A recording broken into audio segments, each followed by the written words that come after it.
Hướng dẫn bạn cách tự làm một mạch khuếch đại âm thanh, đơn giản mà mạnh mẽ bằng cách sử dụng transistor công suất lớn.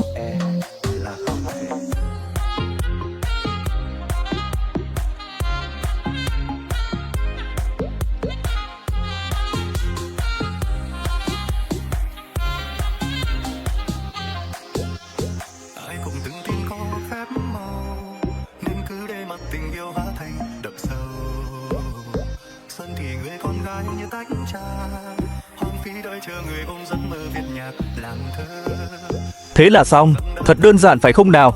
Chúng ta sẽ dùng pin lithium 8V để thử nghiệm. Một đầu điện trở được nối với cực dương đầu vào, còn cực âm thì nối với chân phát. Sau khi cấp điện, mạch hoạt động mà không hề có tiếng ồn nào. Cắm dây âm thanh một đầu vào mạch điện, một đầu vào điện thoại di động. Vì mạch này không có bộ điều chỉnh âm lượng, nên trước khi thử, bạn nên giảm âm lượng của điện thoại xuống một chút. Giờ thì cùng nghe thử chất âm mạnh mẽ đầy ấn tượng nhé.